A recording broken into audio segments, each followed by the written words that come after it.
Cameron, hey, congratulations on the co-op. Thanks. Yeah, we're excited to be at Slamdance. So how does it feel that your short film is being featured at Slamdance?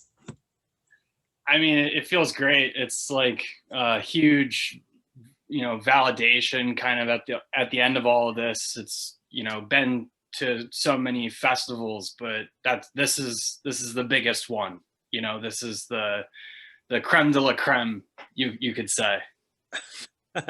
Well, that's excellent for you. So tell us with the simple question, where did the original story came from? Because it's hilarious. So it came from my head. It's kind of like I don't know. So originally it was called The Diner, and it took place in a diner. Like the robber was supposed to come into a diner and rob the patrons there. We lost that location last second. And my wife's sister happened to manage at a grocery store. And so she was like, hey, I think I can get us into this grocery store. And it was like the 11th hour.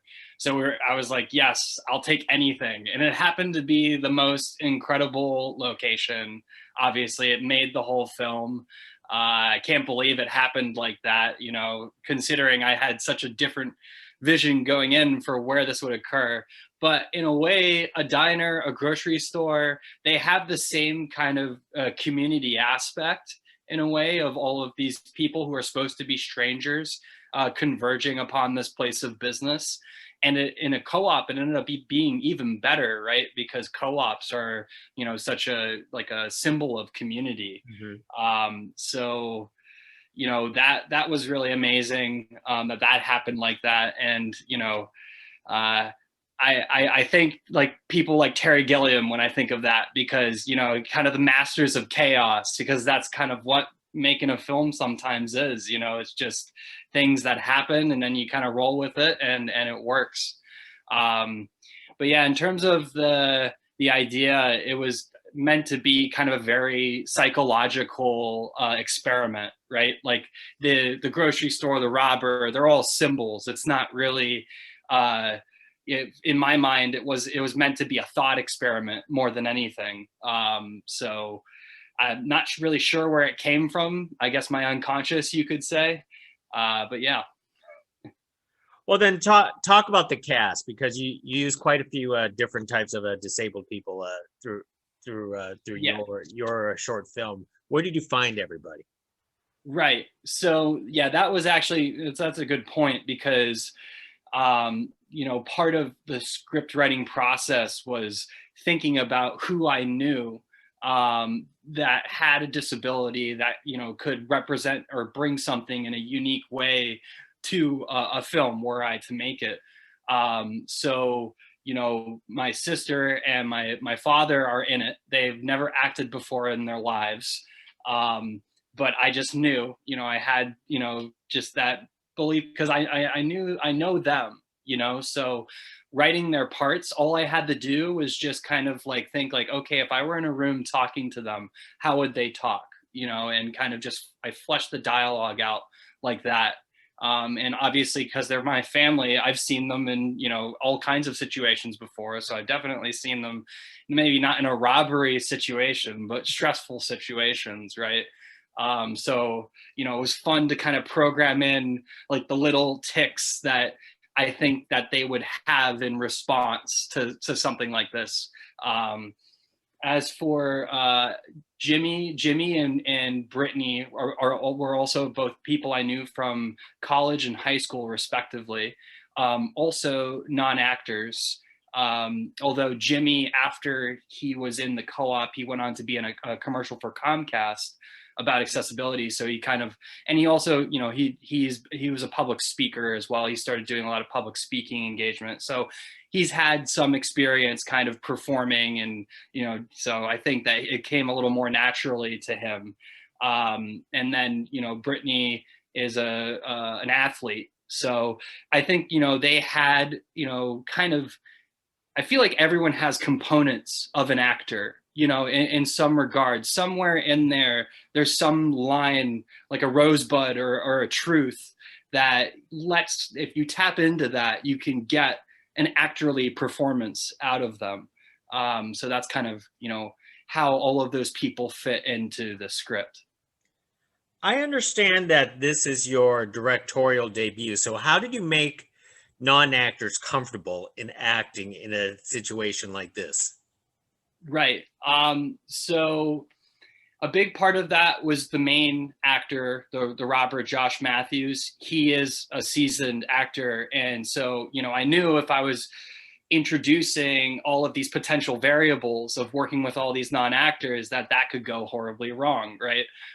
So having Josh in there and having him work with them was really magical, and I could just step back because I was also camera operating. I was the DP and the director on this. I could just step back and kind of, feel the scene out in camera and let them do their thing. I think I only had to pull Josh aside for a note here or there, and I would give Josh notes for other people also. So like I would say like, okay, they're being a little stiff here.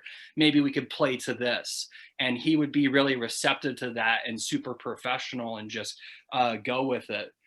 So I think that had a lot to do with the success in performances. So how did you recruit Josh since he's the professional actor into this? Was he a Right. friend? So no, I actually didn't know him at all. My producer, Lisa Jang, she had cast him in a short, I think it was her short called Wildflowers, and said that he was incredible. And then he's not on the map. Yeah, I don't even think he had an IMDb at that point. And like again, like yes, he is an actor, but also like what makes a professional actor from a non quote unquote non-actor, right? I mean, a lot of these people are working at grocery stores and other 9 to 5s, and you happen to get lucky with somebody who's really got that natural talent and inclination. But yeah, so my producer kind of hooked us up and connected us, and I went to college with her, so there was kind of like a trusting relationship there. Like I knew that I could, I don't even think, I'm trying to remember if I auditioned him, because I auditioned a few people over Zoom, Uh, um, but it was pretty blind going in. Again, another like factor of luck, if I'm being honest, because we didn't have a super formal casting process. Everything kind of came together last minute, and I got super lucky with Josh. absolutely. Half the game is luck sometimes, right? Yeah. Um, so tell us the process about closing this grocery store. I'm assuming you probably pulled a Kevin Smith Clerks thing and closed it overnight or something. Yeah, Do the that's filming. exactly what we did. So that was probably actually the most, because everything came together last minute, right? But I actually spent I think 3 hours on the phone with the local police department. Um, and it was quite an interesting conversation because the guy is he was like your typical police officer. Like he had some interesting viewpoints. I had to talk through a Green Lives Matter speech with him because he kind of started coming at me with all these like, I don't care if you're liberal or conservative, and I'm just like nodding my head and being like, please let me shoot in this grocery store and fire a prop gun, like, which I have here. This little prop gun is the only thing I've kept from the film, I think. But yeah, it's pretty real looking. So I didn't want to go into this grocery store without the permission of the local police. And luckily, Swarthmore is a very small, quaint town, and the police don't have much going on there. So they were able to grant my request, and all they required from me, which I was happy to deliver, was a 3-hour conversation on the phone with the police officer. Well, at least you didn't have to like do any noise and get a noise complaint or anything like that. So Right. Yeah. So that's another thing, a benefit of like letting the police know is that if they get a noise complaint and they know, like, oh, I heard a gun go off and, it's a prop gun, they can be like, well, just so you know, they're shooting, in a film in this grocery store.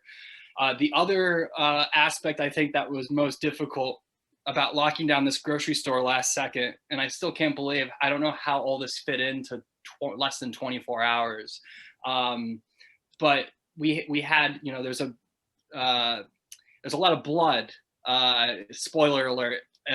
Towards the end of the film, and Liz Crove, our SFX supervisor, she had buckets and buckets of blood, and we had to get it right. So we were just throwing blood up on the grocery store windows, and I heard from my wife's sister later that blood was still dripping down the windows for months after like we shot there. And so that I felt so bad because we literally we scrubbed every inch of it off and there was nothing, but somehow the blood like pushed itself up into the crevices of the windowsill and just kept coming down for at least a month after we shot there.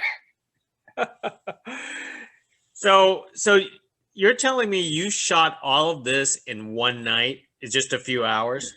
2 nights. Two Yeah. nights. Yeah. So I actually kind of had, I really downplay my system, I guess. I had a kind of baby driver system, I like to call it, because I just read American Cinematographer. They did an issue where they talked about making the cuts on set. It wasn't quite there, but I had a PA shuttling footage to my editor as we were shooting. Because we were actually doing this for like a 24-hour or 48-hour film competition. That's how this whole short film came about. I did it under the guise of a film challenge, or I used that as my excuse, you could say. So the PA would, as soon as we were done with the first night, the PA shuttled the drive to the editor, and this was all overnight. This was probably at 5 a.m. 4 a.m. after we'd been shooting since 10 p.m. He shuttled it to my editor, Rachel Stewart, and Rachel cut together everything. And then on the second night that we went back, she already had notes for me of like what we did good on, what we should probably get more of. And then, we did the same thing at the end of the second night, because I think we had maybe 12 hours after the second night of shooting to cut the thing and export it and get it uploaded to submit to the film challenge. Oh, wow. So the co-op marks your directorial debut for anything. How was that overall experience for you? It was honestly amazing. So, I'm a freelance cinematographer as well. And I also PA'd and AC'd on a lot of films. I worked on, I saw that you did an interview with Shyamalan. I worked on Split as a camera PA for a little bit on that.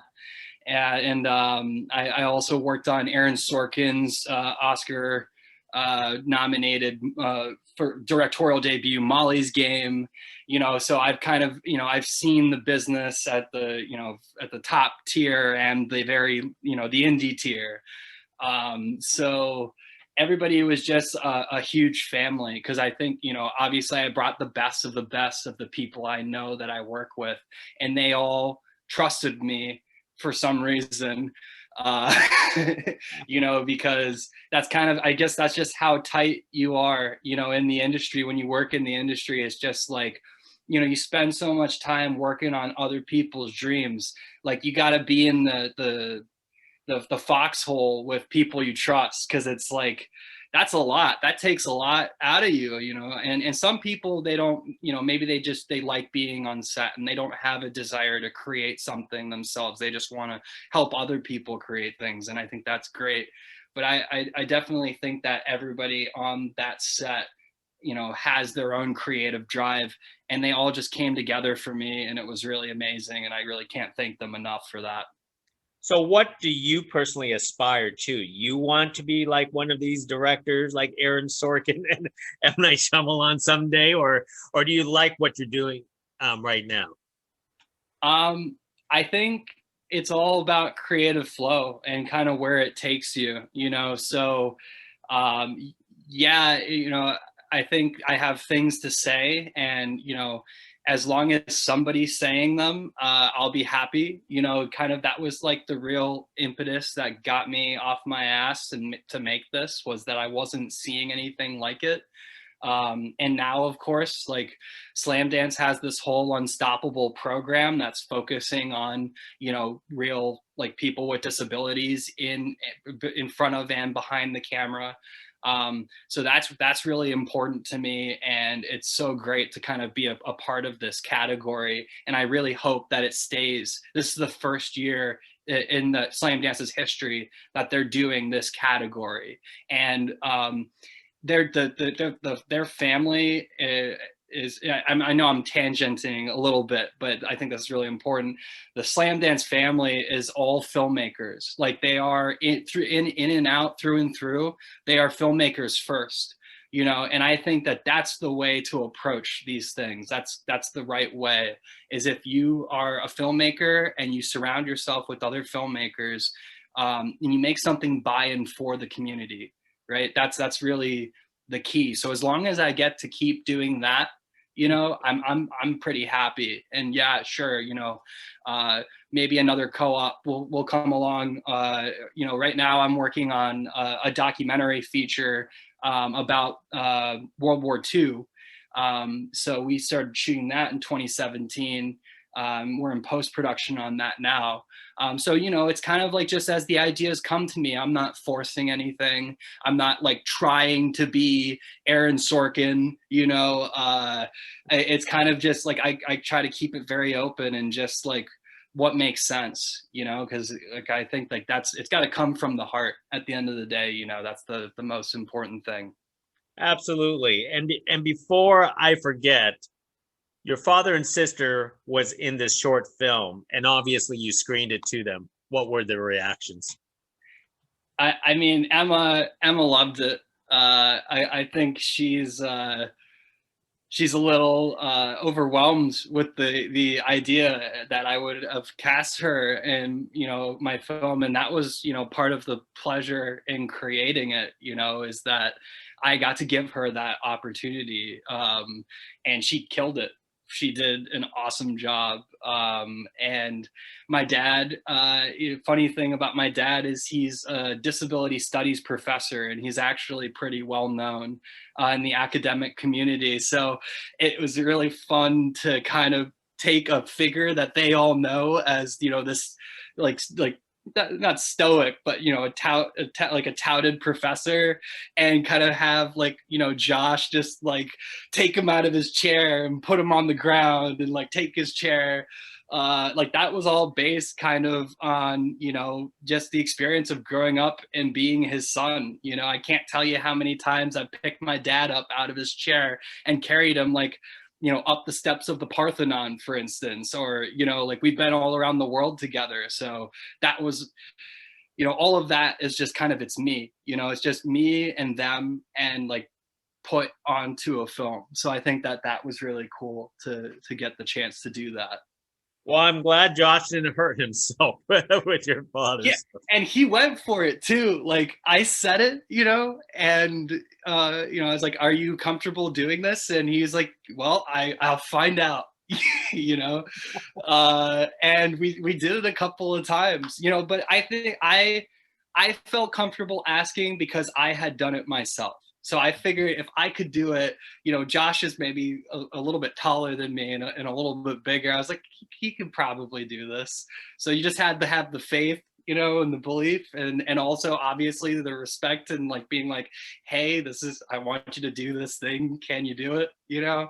And it ended up working out great, and nobody got injured. So, It was a hilarious scene. I will have to admit that. Well, Cameron, let me leave with one more thought, because obviously you and I can't make it to Utah for Slam Dance. We're covering this virtually as we're speaking via Zoom right now. So right now, crazy times. So how are you staying sane and creative during times like this? Mm, that's a good question. I think a lot of it is routine. You know, I've been doing a lot of yoga, and kind of like exercise. I got an elliptical. I think all that's really key to the creative mind, because you're not gonna if your mind is clouded and you've got all these thoughts going on, especially if you're like on social media constantly. Like I've had to like do things with like the Facebook app to like hide it from myself. So I'm like I stopped clicking on it, little games you play with yourself to kind of like keep yourself centered and focused on what matters. um yeah, I mean, I just wrote like a 13-page like sci-fi short the other day. It just kind of came to me, and I think that's, you got to be ready for that. You got to be ready for when inspiration strikes and you can really like seize on it. So, I think that's actually a benefit of COVID right now, right? Is kind of like, we're in our houses, and if you can organize it right and give yourself the space to do that, you can probably, who knows how much content you can create, Excellent. That's a great thought. That's a great answer, Cameron. Well, hey, I really appreciate you speaking with me. This is a pleasant conversation, and hey, congratulations once more for the co-op at Slamdance. Awesome. Thanks so much for having me, Gig. And if I could just, I mentioned the documentary I was working on. That's called Disposable Humanity, and that's also about disability. So keep an eye out for that. We'll have to do another one of these once that film is on the circuit. Sure, not a problem. You know how to contact me. So next time, all right, Cameron? Very nice to meet you. Nice to meet you too. Bye now.